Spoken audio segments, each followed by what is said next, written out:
जय जगन्नाथ। आज आमर जो आसंता देवस्नान पूर्णिमा अच्छी आमर जो रथ यात्रा समस्त इम्पोर्टेंट नीति अच्छी आम विभिन्न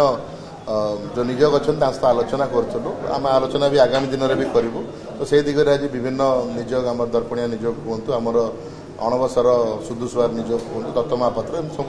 विभिन्न निजोग सहित आज आम आलोचना करूँ सेवा विषय में आमर कौन जब किसी इश्यूज थी आम मानने इश्यूज को एड्रेस करुले बाकी भी जो आमर डे टू डे एक्टिविटीज और एडमिनिस्ट्रेटिव जहाँ इश्यूज थी आलोचना करुले आगामी दिन में भी समस्त सेवा संपृक्त निजोग जो मैंने अच्छा आलोचना करूँ केमती श्रृंखलित भाव में देवस्नान पूर्णिमा और रथयात्रार समस्त नीति गुड़िक केमती श्रृंखलित भाव में हो पार से दिगरे आमर प्रयास जारी रहा समस्त संपृक्त निजोग सहित आम आलोचना कर इंडिविजुअल जो आमर सब आमर जो मैंने आर आर और जो मैंने सब पहंडी जोग देवा कथा मुख्य निजोग गुड़िक अच्छा से सहित आम इंडिविजुअली आलोचना करूँ बर्तमान एवं एक खसड़ा प्रस्तुत करा जोटा कि एसओपी माध्यम संपृक्त निजोग और समस्त को अवगत करा गोटे एसओपी प्रस्तुति चलती जोटा कि वर्ष आम पहंडी लागू कर पहंडी गुड़िक अच्छी सर्वमोट आमर देखा जो देवस्नान पूर्णिमा नहीं दिह नीलाद्री विजय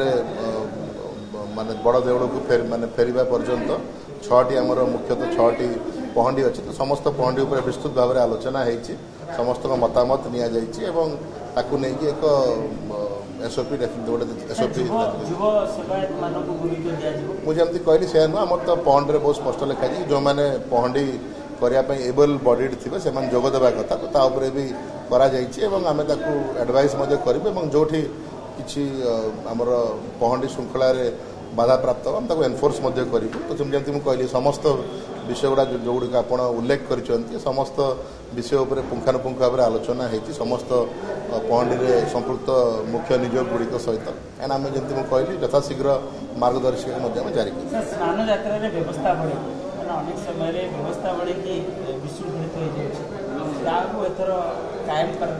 आप देखुवे भी कि आमर जहाँ व्यवस्था बड़ी रे बहुत जगार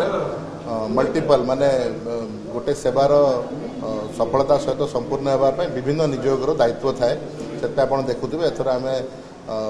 बहुत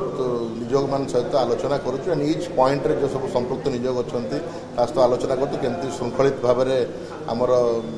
जल लगी आमर जो जल लगी हम केमती से दरकार बेसी सेवक मंच उपस्थित न रहे भक्त मान केमती श्रृंखलित भाव में दर्शन करेंगे एवं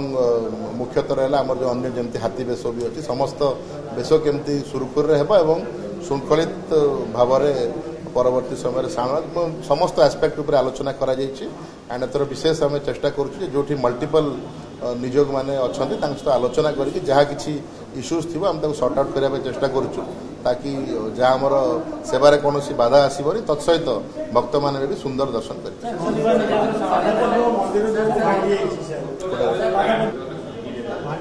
ना ताकू मत अवगत आप कले डेफिनेटली कौन